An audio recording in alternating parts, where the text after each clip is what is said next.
अस्सलामु अलैकुम वरहमतुल्लाहि वबरकातुहू। इन्नल हम्दुलिल्लाह नहमदुहु व नस्तईनुहु व नस्तगफिरुहु व नऊज़ु बिल्लाहि मिन शुरूरि अनफुसिना व मिन सय्यिआति अमालिना। मन यहदिहिल्लाहु फला मुदिल्ल लहु व मन युद्लिल फला हादिय लहु। व अशहदु अल्ला इलाहा इल्लल्लाहु वहदहु ला शरीका लहु व अशहदु अन्ना मुहम्मदन अब्दुहु व रसूलुहु सल्लल्लाहु तआला अलैहि व अला आलिहि व सहबिहि व सल्लम तस्लीमान कसीरा। আম্মা বাদ। সম্মানিত দিনী ভাতৃমণ্ডলী, আল্লাহ রাব্বুল আলামিনের প্রশংসা এবং প্রিয় নবী সাল্লাল্লাহু আলাইহি সাল্লামের উপর সালাত ও সালামের পর আজ জুমাবার 18ই জিলকাদা 1443 হিজরি মোতাবেক 17 জুন 2022 আমাদের ধারাবাহিক আলোচনা সহিহুল বুখারীর সালাতের পর্ব। আজকে পর্ব নম্বর 16। ইমাম বুখারী রাহিমাহুল্লাহর অধ্যায় নম্বর হচ্ছে 62। বলছেন বাবু বুনিয়ানিল মসজিদ। ইমাম বুখারী রাহিমাহুল্লাহ বলছেন এই অধ্যায় হচ্ছে মসজিদের নির্মাণ সম্পর্কে, মসজিদ বানানোর সম্পর্ক সালাতের সাথে। কারণ সালাতুল জামাত সহকারে সালাত আদায় করা মুসলিমদের জন্য, মুসলিম পুরুষদের জন্য ফরজ, আর এই ফরজ আদায় করতে হবে জামাত সহকারে মসজিদে। সুতরাং মসজিদ সালাতের একটা গুরুত্বপূর্ণ অংশ, বরং প্রথম সালাতের জন্য মসজিদের ব্যবস্থা করতে হবে। এই জন্য সালাতের অধ্যায়ে মসজিদের আলোচনা নিয়ে এসেছেন। বাবু বুনিয়ানিল মসজিদ, এই অধ্যায় হচ্ছে মসজিদ নির্মাণ সম্পর্কে। ওয়াকাল আবু সাঈদিন, ইমাম সাহাবী, প্রখ্যাত সাহাবী আবু সাঈদ খুদরি রাদিয়াল্লাহু তাআলা আনহু বলছেন কানা সাকফুল মসজিদে মিন জারিদিন নাখলি। নবী সাল্লাল্লাহু আলাইহি ওয়াসাল্লাম মসজিদ নববী সম্পর্কে বলছেন যে মসজিদ নববীর ছাদ ছিল খেজুরের ডালের। জারিদিন নাখল খেজুরের গাছ, আর জারিদ ডালপালাকে বলা হয়। ও আমারা ওমারও বেবিনাইল মসজিদ, ওমর রাদিয়াল্লাহু তাআলা মসজিদ পুনর্নির্মাণের নির্দেশ দিলেন। রাসূলুল্লাহ সাল্লাল্লাহু আলাইহি ওয়াসাল্লাম প্রথম মসজিদ নির্মাণ করেন মসজিদ নববীর, আর তারপরে আবু বকর সিদ্দিক রাদিয়াল্লাহু তাআলা আনহু তাতে তেমন কিছু বেশি করেননি। আর তারপর ওমর রাদিয়াল্লাহু তাআলা আনহু পুনর্নির্মাণ করেন, আর তারপরে ওসমান রাদিয়াল্লাহু তাআলা। এই খোলাফায়ে রাশিদিনের জামানায় ইনশাআল্লাহ তাআলা হাদিসগুলি বা আসারগুলি শেষ করার পরে সম্পর্কে সংক্ষিপ্ত কিছু আলোচনা করব, যাতে একটা ধারণা আপনাদের থাকে মসজিদে নববীর প্রথম ইতিহাস সম্পর্কে। পুরোপুরি ইতিহাস বললে আজকে একটি হাদিস পড়া হবে না। আজ পর্যন্ত মসজিদে নববীর যে যুগে যুগে পুনর্নির্মাণ হয়েছে এবং তাতে সংযোজন করা হয়েছে অথবা প্রশস্ত করা হয়েছে, সেসব একটি ইতিহাস। এর ওপর দুটো কিতাব রয়েছে, একটি মক্কার ইতিহাস আর একটি মদিনার ইতিহাস, বাংলায় আরবি থেকে অনুবাদ হয়েছে। সেগুলিতে আপনারা যারা অতিরিক্ত জানতে চান জানতে পারবেন ইনশাআল্লাহ। তবে সংক্ষেপে যেন নয় যথেষ্ট, এত জরুরি বিষয় নয় যে ইতিহাসগুলি জানতেই হবে। তো ওমর রাদিয়াল্লাহু মসজিদের পুনর্নির্মাণ নির্দেশ দিলেন। ওয়াকালা, আর বললেন যে আমার উদ্দেশ্য কি, আকিন্নান নাসা মিনাল মাতার, বৃষ্টি থেকে জনগণকে, মুসল্লিদেরকে রক্ষা করো বা রক্ষার ব্যবস্থা করো। আকান্না ইউকিন্ন মানে হচ্ছে ঢেকে নেওয়া,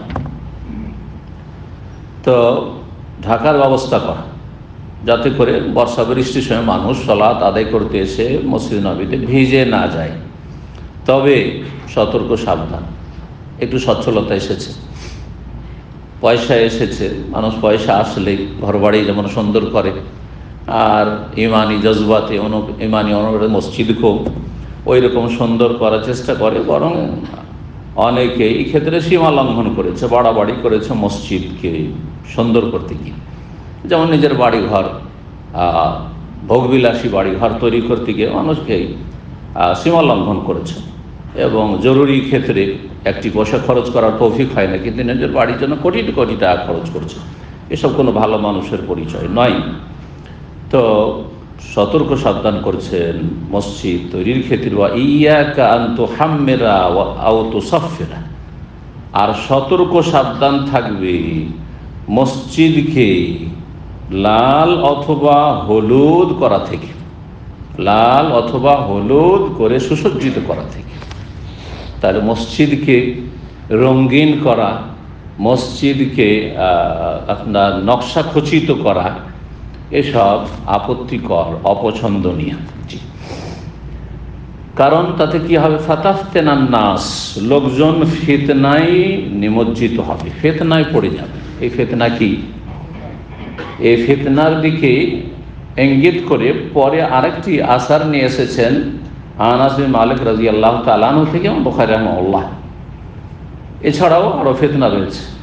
এক ফিতনা হচ্ছে খুশু হারিয়ে যাওয়া, সালাতে মনোযোগী না থাকা। কারণ যখন মসজিদ এত চাকচিক্য থাকবে তখন ওই দিকে অনিচ্ছাকৃত তাকাতে থাকবে, অনিচ্ছাকৃত তাকাতে থাকবে। আপনারা যারা পুরাতন হয়তো তারা দেখেছেন, আমার মনে হয় কেউ 20-25 বছরের বেশি সৌদি আরবের নাই এখানে যারা আছেন, তাই না? তাহলে হয়তো আপনারা দেখেননি। হ্যাঁ, যারা 30 বছর 35 বছর আগে থেকে আছেন তারা মসজিদে নববী যদি ওই সময়টাতে দেখে থাকেন, তাহলে মসজিদে নববীর রং এইরকম ছিল না। পুরাতন যেটি মসজিদে নববী, সেটার রং কোন রং ছিল জানেন? কেউ বলতে পারেন? কেউ জানেন? জি, একেবারে লাল, রক্তের চাইতে বেশি লাল রং ছিল। পিলারগুলি যে পিলার, জি, লাল, একবার রক্তের চাইতে গাঢ় লাল ছিল। প্রথম যখন আমরা 1989 আসলাম, 1409 হিজরি, মদিনা ইউনিভার্সিটিতে প্রথম মসজিদে ঢুকে সালাত আদায় করে অনিচ্ছাকৃত নজর দিকে চলে যায়, নজর কেড়ে নেয়। স্বাভাবিক মানুষ যখন এমন কিছু দেখে যা অসাধারণ, তখন অনিচ্ছাকৃত ওইদিকে নজর যায়।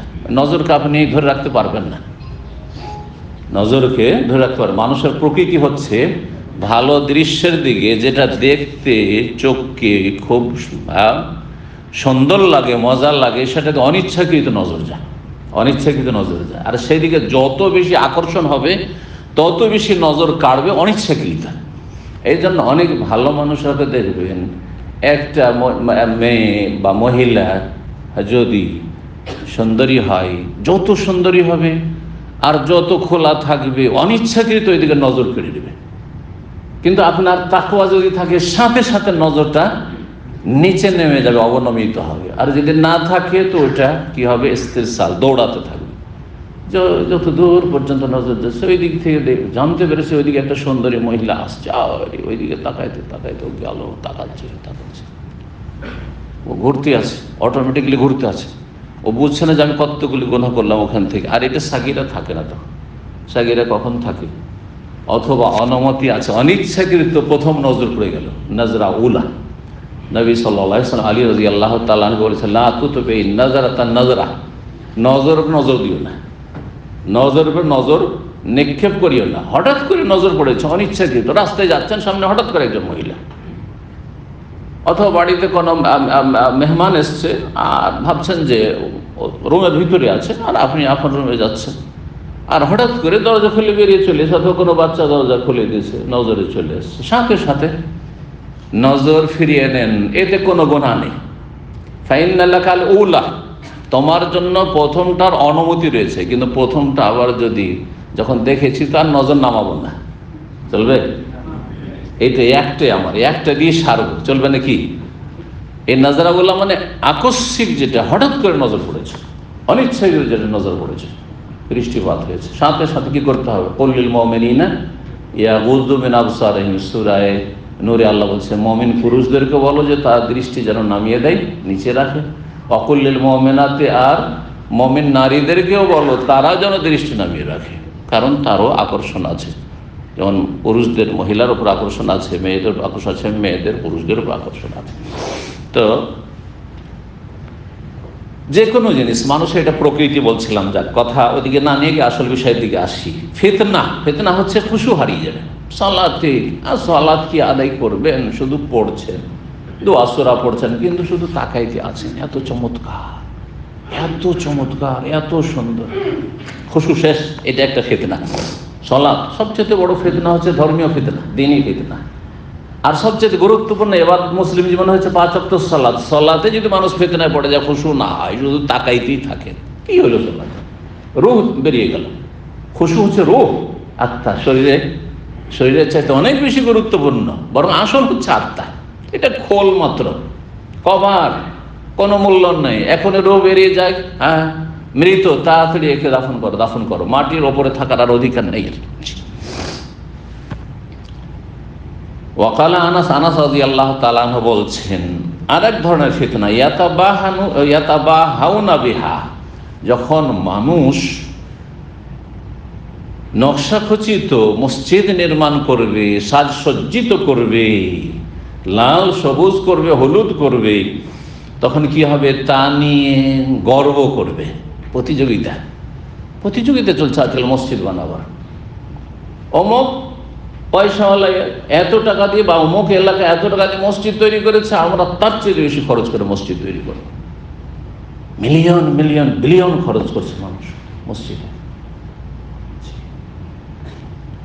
এটা বাহাউনা বেহা, ফখর করবে, গৌরব করবে।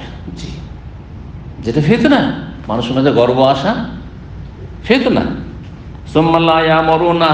যখন শুধু মসজিদের বিল্ডিং নিয়ে, দেয়াল আর ছাদ নিয়ে, বিল্ডিং নিয়ে গর্ব করবে, তখন তা আবাদ করবে না, আসল উদ্দেশ্য মসজিদে থাকবে না। ইল্লা কালিলা, অল্প কিছু মানুষ। আর তাই হয়েছে কিয়ামতের লক্ষণ। মাসাজিদুহুম আমেরা, মসজিদ তো খুব একেবারে প্যালেসের মতো হবে, আর কত সাজসজ্জিত হবে। ওয়া খারাব মিনাল হুদা, কিন্তু তাতে হেদায়েতের বিরান, হেদায়েতের ক্ষেত্রে মসজিদ বিরান। মসজিদে সলাতে মুসল্লি নেই, ফজরে লোক খুঁজে পাওয়া যায় না, এক কাতার লোক হয় না, বিশাল মসজিদ তৈরি করা আছে। আল্লাহ হেফাজত করে মুসলিম। ইল্লা কালিল। ওয়াকাল ইবনে আব্বাস রাদিয়াল্লাহু তাআলা আনহুমা বলছেন, লা তুযাখরিফুন্নাহা, তোমরা মসজিদকে নকশা খচিত করবে। জাখরাফা, এখান থেকে সূরা যুখরুফ, একটি সূরা যুখরুফ, অলংকার সাজ। তোমরা মসজিদকে সাজসজ্জিত করবে, নকশা খচিত করবে। কামা জাখরাফাতিল ইয়াহুদ ওয়ান নাসারা, যেমন ইহুদি খ্রিস্টানরা তাদের উপাসনালয়গুলিকে, জি, ধর্মশালাগুলিকে তারা নকশা খচিত করেছে। জি, এটি বিজাতির অনুকরণ, অঢেল পয়সা খরচ করা মসজিদে অথবা নিজের বাড়ি ঘরে, তাতেই সারা জীবনের আয় উপার্জন লাগিয়ে দেওয়া, আর বিনা কাজে ঘর তৈরি করে রাখা। সেগুলো তো শয়তান বাস করবে মসজিদ ছাড়াও নিজের বাড়ি ঘরের ক্ষেত্রে। হ্যাঁ, 10-10টা রুম তৈরি করে রেখেছেন, অত দুটো রুমে থাকার লোক নেই। যেই কয়টা রুম থাকার জন্য প্রয়োজন রয়েছে, অতিরিক্ত কোরআন হাদিস দ্বারা প্রমাণিত যে এক মেহমান আসলে তার জন্য একটা রুম লাগবে, একটা রুম তৈরি করবে। এমনি 2-4-5টা রুম খালি পড়ে আছে, মাস কেউ বাস করে না। তাহলে সেগুলোতে কেউ বাস করছে? অবশ্যই কেউ বাস করছে, তা হচ্ছে জিন শয়তান। আর যার ফলে দীর্ঘ সময় পরে কখনো বাড়িতে যাচ্ছেন ছেলে মেয়ে, তখন অসুস্থ হয়ে যাচ্ছেন, তখন বালা মুসিবত চারিদিক থেকে ঘিরে ফেলছে, শয়তান পেরেশান করছে, তোদেরকে থাকতে দেবো না, কারণ আমাদের দখলে চলে এসছে। আর জিকির আজকার তো নেই, ইবাদত বন্দেগী তো নেই, সালাত তো নেই। হ্যাঁ, আর পাপ, বাড়িতে পাপে ভরা, বিভিন্ন পাপ হচ্ছে, ছবির পাপ রয়েছে, তো সেখানে গান বাজনার পাপ রয়েছে, শিরক বেদাতের পাপ রয়েছে, কত রকমের পাপ রয়েছে, যার ফলে শয়তান সেখানে বাসা বেঁধে ফেলছে। 446 নম্বর হাদিসের বর্ণনাকারী সাহাবী তাবেঈ হচ্ছেন ইমাম নাফি রাহিমাহুল্লাহ তাআলা। তিনি তার ওস্তাদ আব্দুল্লাহ বিন উমর, জি, তার ওস্তাদ এবং মনিব স্বাধীন করে দিয়েছিলেন আব্দুল্লাহ বিন উমর রাদিয়াল্লাহু তাআলা আনহুমা। তিনি তার থেকে বর্ণনা করছেন, আখবারাহু, তাকে জানিয়েছেন, মানে নাফি, ইমাম নাফি রাহিমাহুল্লাহকে জানিয়েছেন, আন্নাল মসজিদা কানা আলা হাদি রাসূলিল্লাহ সাল্লাল্লাহু আলাইহি ওয়াসাল্লাম মাবনিয়ান বিল লাবিন। রাসূলুল্লাহ সাল্লাল্লাহু আলাইহি ওয়াসাল্লামের আমলে মসজিদ নির্মিত ছিল বিল লাবিন, কাঁচা ইটের। লাবেনাতুন বা লাবেনুন মানে হচ্ছে কাঁচা ইট, আর লাবানুন মানে হচ্ছে লাবান, দুধ। লাবান মানে দুধ। আজকাল সৌদি আরবে 2 রকম লাবান, হ্যাঁ, একটা একটু গাঢ় করে যেটা আমরা ঘোল বলি আঞ্চলিক ভাষায়, ওইটাকে লাবান, আর যেটা ফ্রেশ দুধ সেটার নাম হালিব। কিন্তু দুধের দুটোই আরবি, লাবান মানেও দুধ আর হালিব মানেও দুধ, বড় কোরআনের ভাষায় লাবান। জি, ফিহে আনহারুন মিন মাইন ওয়া আনহারুন মিন লাবানিন, লাবানিন লাম ইয়াতাগায়্যার তা'আমুহু। জি, লাবান, লাবান দুধ কালাবা বলেছেন। জান্নাতে 4টি নহর রয়েছে, তার একটি হচ্ছে পানির, একটি হচ্ছে দুধের লবণ, আর একটি হচ্ছে কিসের, হ্যাঁ, মধুর, মিন আসালিন মুসাফফা, আর একটি হচ্ছে মিন খামরিন লাযযাতিল লিশারিবিন, কিন্তু বড়ই সুস্বাদু হবে পানকারীদের জন্য, তাতে কোনো রকম লা ফিহা গাউলুন ওয়ালা হুম ইউনজাফুন, না তাতে মাথার ব্যথা হবে, না তাতে মাতলামি করবে।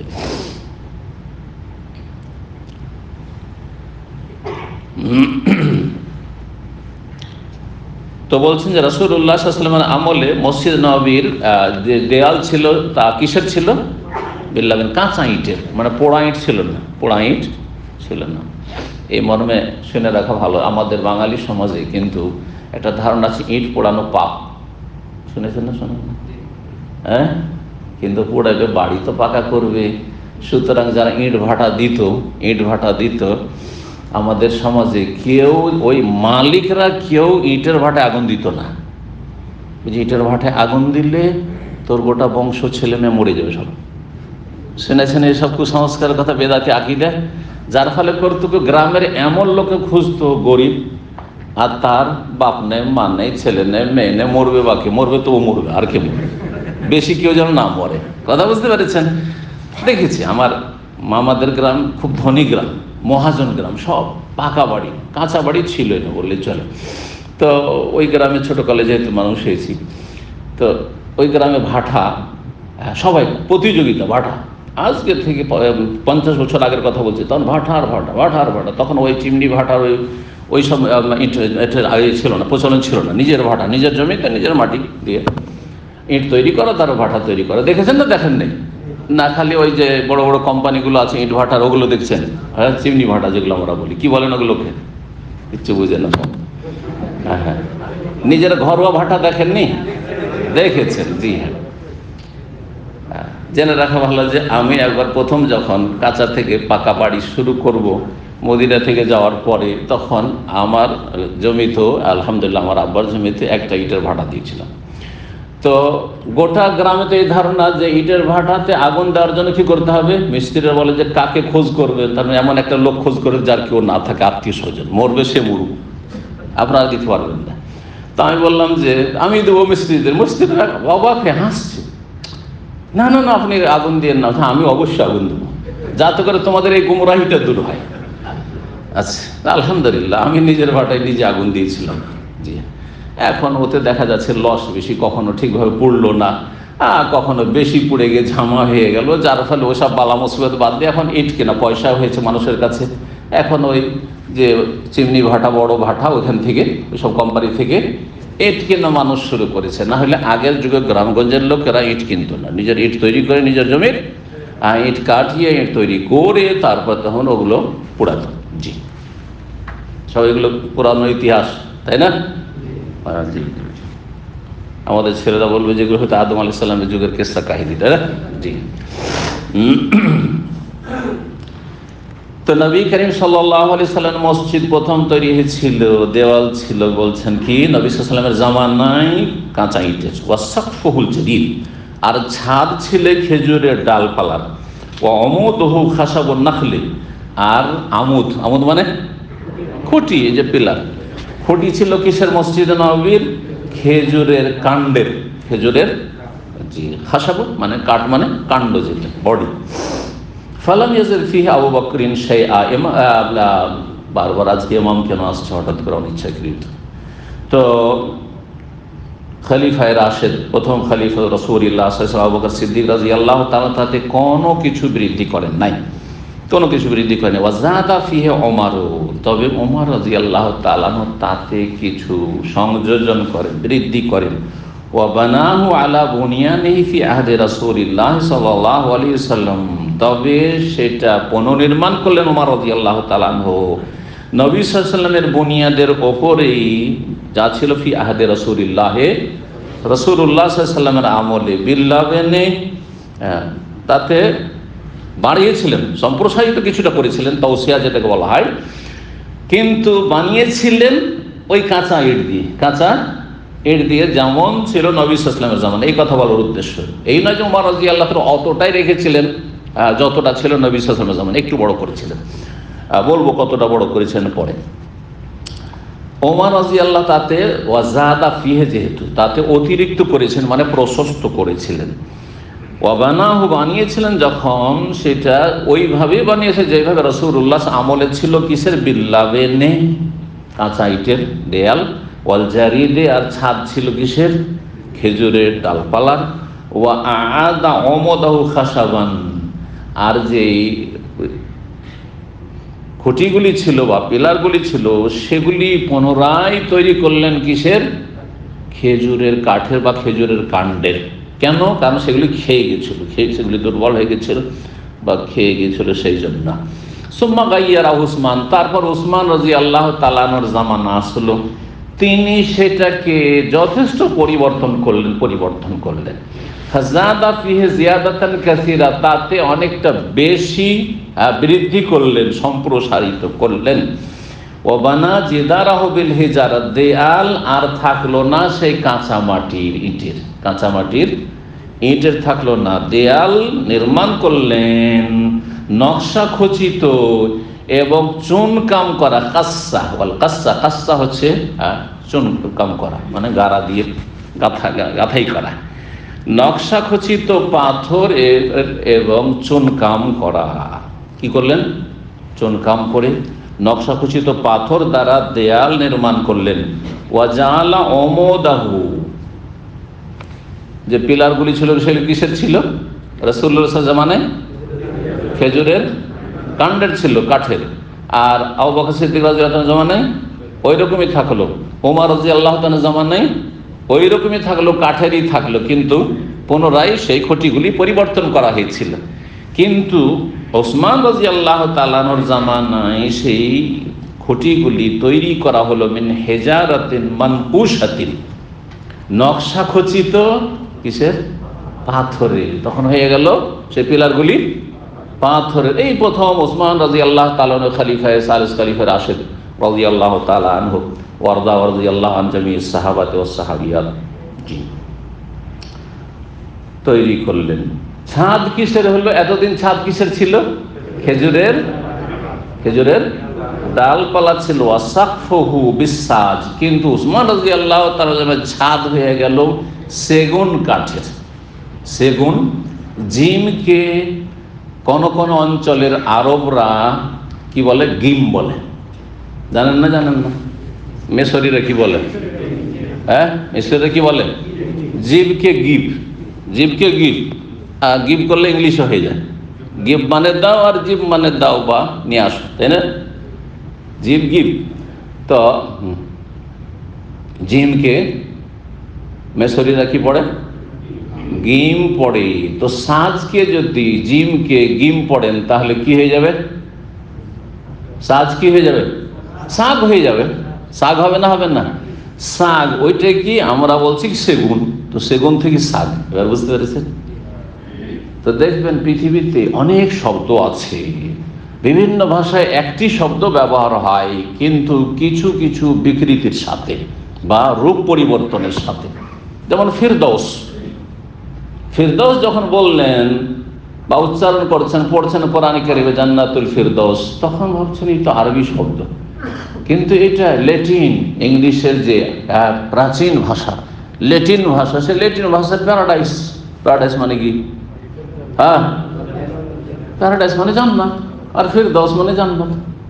আজও ইংলিশে প্যারাডাইস মানে জান্নাত। বোঝা গেছে না?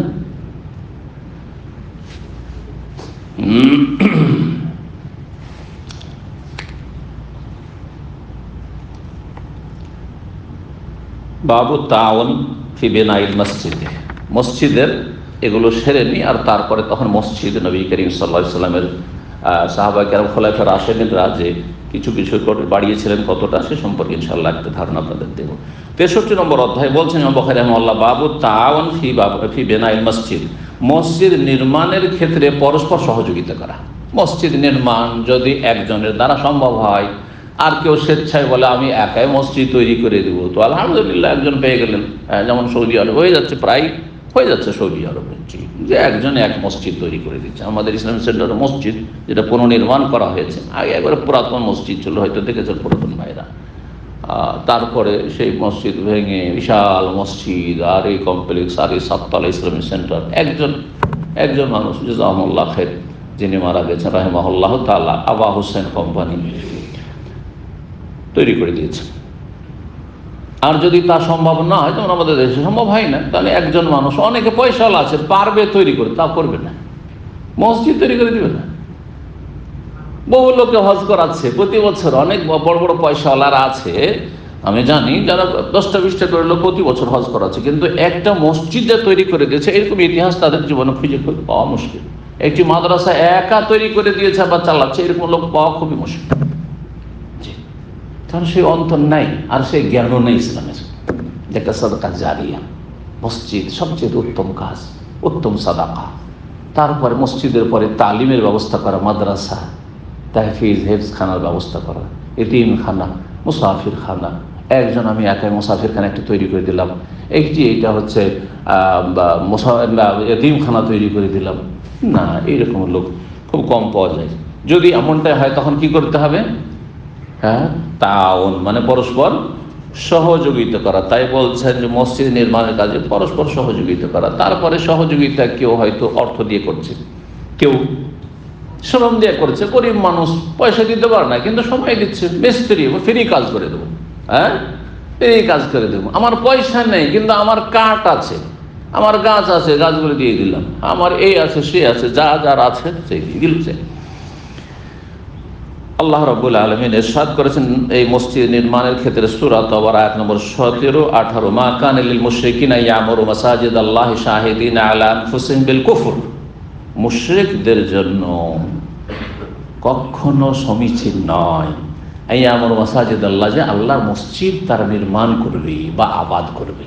মসজিদের আমারা ইয়ামুরু মানে আবাদ করা হয়, আর আমারা ইয়ামুরু মানে নির্মাণ করা হয়, দুটি অর্থকে শামিল, এটা মনে রাখবেন। এখান থেকে ইমারাতুল মাসাজিদ, মসজিদ নির্মাণ বা মসজিদ আবাদ করা। তো দুটোর মধ্যে সবচেয়ে গুরুত্বপূর্ণ কোনটা? একটা হচ্ছে মসজিদ নির্মাণ করা, আর একটা হচ্ছে মসজিদকে অনাবাদ না হইতে দাও, আবাদ করা নিয়মিত। কোনটা বেশি গুরুত্বপূর্ণ? আবাদ করা। কারণ মসজিদ তৈরি করে দিল, কিন্তু মসজিদে সালাত আদায় করেন না গ্রামবাসী, অথচ যথেষ্ট টাকা পয়সা দিয়েছে, এটা দিয়ে নাজাত পাবে। কিন্তু মসজিদ যদি তৈরি নাও করতে পারে, একটা পয়সাও দিতে পারেন গরিব মানুষ, কিন্তু নিয়মিত 5 ওয়াক্ত সালাত আদায় করে, হ্যাঁ, আর মসজিদকে আবাদ করে, পরিষ্কার পরিচ্ছন্ন রাখে, মসজিদের যত্ন করে, মসজিদের খেদমত করে, জান্নাতি। এটা বেশি গুরুত্বপূর্ণ। তো মুশরিকরা, হয়তো কোনো মুশরিক আছে সে আবেগে, এটাও ধর্মীয় কাজ, চলো উদারতা আছে, মানবতার খাতিরে মসজিদে চাঁদা দিয়ে দিবে, কিন্তু বলে যে মসজিদে সালাত আদায় করবো, না না না না না না, তোমার ধর্ম তুমি করো, আমি আমার বাপদাদা ধর্ম ছাড়বো না, ঠিক না? এতে কাজ হবে না। আসলে ইমারাতুল মাসাজিদ, মসজিদ আবাদ করা। তো মুশরিক কখনো আল্লাহর মসজিদকে আবাদ করতে পারে না।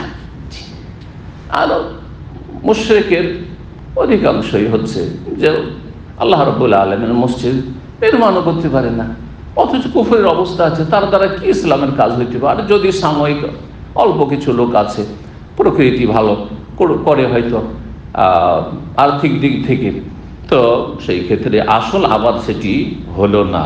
এইরকমই যারা শিরকি আকীদার লোক মুসলিম সমাজে, যারা মাজারপন্থী, বেরেলভী, শিরক বিদআত করে, কবর মাজার পূজা করে, আটরসি, মাইজ ভান্ডারি, আর এইসব যতগুলি মাজারপন্থী রয়েছে, সুফিরা, এদের মসজিদ তৈরি করে লাভটা কি? কিছুই লাভ হবে না। কারণ এই মুশরিক মসজিদ আল্লাহর আবাদ করলো না, কারণ শাহিদিনা আলা আনফুসিহিম বিল কুফর, রাত দিন কুফরি করছে। কিন্তু মসজিদ তৈরি করেছে আল্লাহর ইবাদতের জন্য, ওইদিকে ইয়া গাউস মাদাদ, ইয়া আলী মাদাদ, ইয়া হোসেন মাদাদ, ইয়া কি বলে শাহজালাল মাদাদ, এই করছে।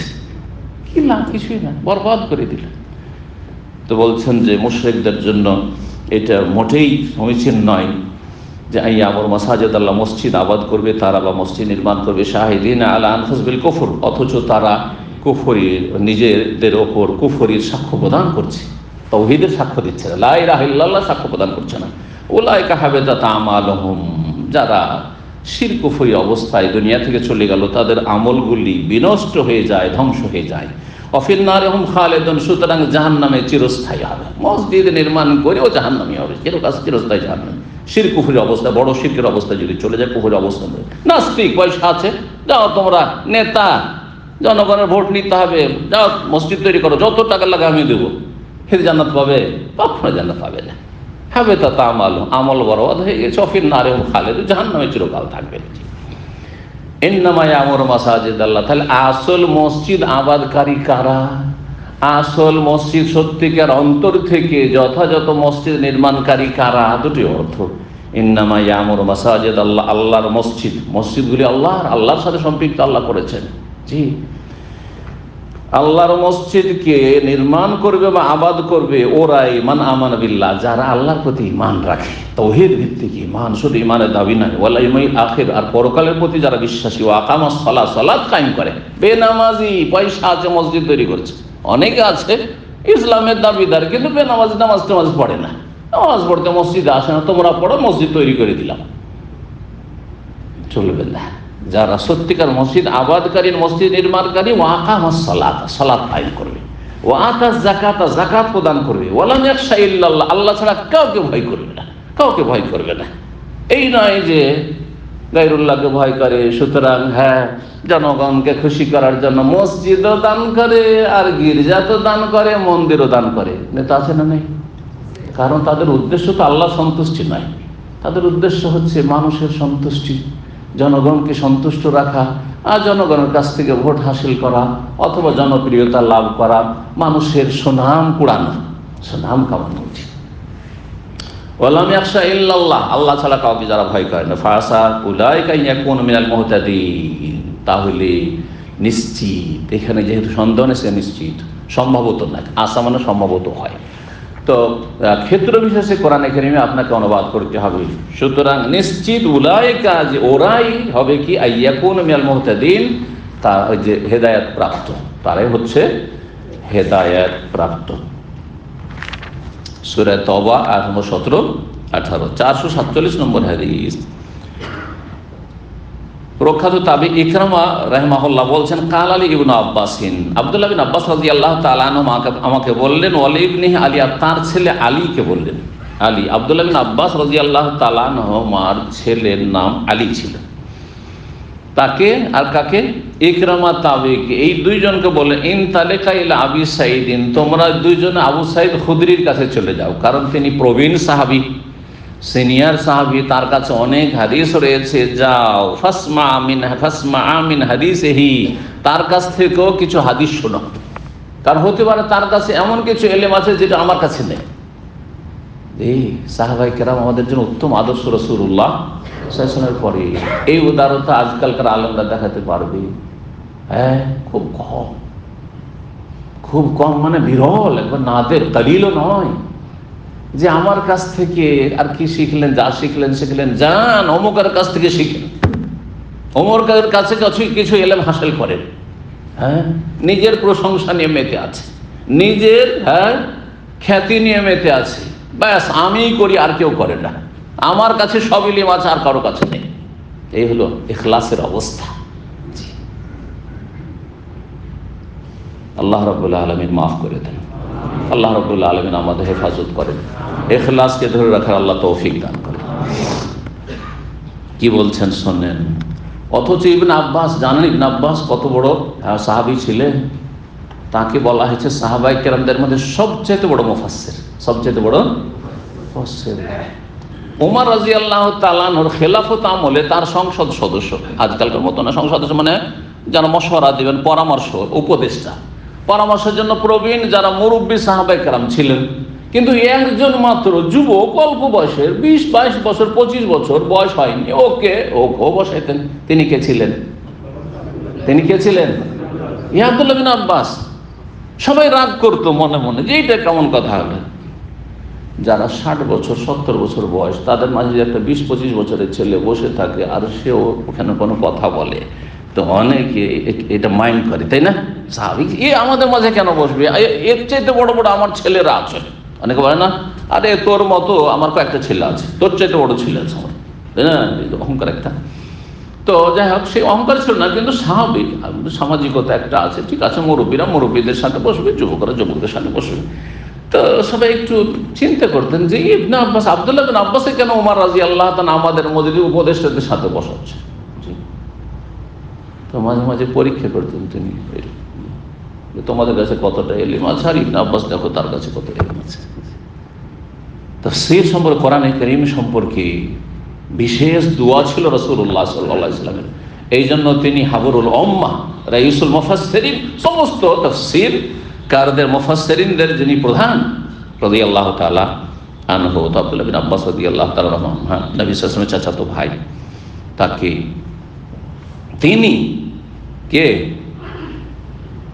তিনি বলছেন, ইকরামা বলছেন যে আমাকে ইবনে আব্বাস, মানে আব্দুল্লাহ বিন আব্বাস পাঠাচ্ছেন ইকরামাকে আর নিজের ছেলেকে বলছেন, আর ইকরামা যে তার আর এক ছাত্র থাকা বলছেন আবু সাঈদ খুদরির কাছে চলে যাও, তার কাছ থেকে হাদিস শিখো, আমার কাছে যা শিখলে যাও, তার কাছে এমন কিছু হাদিস মুখস্থ আছেন রাসূলুল্লাহ সাল্লাল্লাহু আলাইহি ওয়াসাল্লাম থেকে। তখনকার যুগে তো কেতাব ছিল না, যে কেতাব থেকে সব পড়িয়ে দিল, আমি তো সব পড়িয়ে দিলাম, এরকমটাও ছিল না। সুতরাং সেখানে কিছু কিছু হাদিস হয়তো মুখস্থ আবু সাঈদের আছে, তিনি বর্ণনা করেছেন রাসূলুল্লাহ সাল্লাল্লাহু আলাইহি ওয়াসাল্লাম সরাসরি শুনে, আমি সরাসরি শুনিনি, আমার কাছ থেকে যদি শিখো তাহলে ভায়া হয়ে আমি আবু সাঈদ থেকে শুনেছি, তার চাইতে ভালো কি যে সরাসরি তার কাছ থেকে। এটা বলা হয়েছে এজাজা আলিয়া, ওপরের ওস্তাদ যদি পাই তাহলে জুনিয়রের কাছে কেন শিখবো। আজকাল বড় রোগ হচ্ছে মারাত্মক সোশ্যাল মিডিয়াতে, আর আমাদের যারা সহি আকীদার ভাই বোন তাদের একটি বড় রোগ অজ্ঞতার কারণে হচ্ছে যে বড় বড় আলেমদের কাছ থেকে এরা ইলম শিখে না। কার কাছ থেকে শিখে? হ্যাঁ, যাদের বাকপটু, অথচ তাদের যে কোনো রকমের যোগ্যতা, ইলমি যোগ্যতা আছে না, সোশ্যাল মিডিয়াতে খুব একটু চমক লাগানো কথাবার্তা বলে, আর তাতে একটু মশলা দিয়ে কথা বলতে পারে, মনে করে বাপরে বাপরে, তো বলার ভঙ্গি তো অমায়িক ভঙ্গিমা, আর এ তো দারুণ ব্যাপার স্যাপার। হ্যাঁ, আজকাল তো তরুণদের একবারে কি হয়েছে, যেটা কি বলা আছে, আইডল। এইভাবে না, কিয়ামতের একটি লক্ষণ হচ্ছে আকাবের থেকে না শিখে আসাগের থেকে শিখে, বড়দেরকে বাদ দিয়ে ছোটদের কাছ থেকে ইলম শেখা, বড়দেরকে বাদ দিয়ে ছোটদের থেকে ইলম শেখা। যেমন আমরা শেখ ইবনে বাজ, ইবনে উসাইমিন, আলবানির কিতাব না পড়ে, শেখ সালেহ ফৌজানের কিতাব না পড়ে, যদি আরও যেগুলো অন্যান্য আরও আলেম আছেন কিন্তু বক্তব্যের ময়দানে ফেমাস, তাদের আলোচনা শুনি আর তাদের বই পড়ি, তো এটাকে ইলম শিখা হইল? আসলে এটা ইলম শিখা না, ইলম শিখা না, এটা কিয়ামতের লক্ষণ। এটা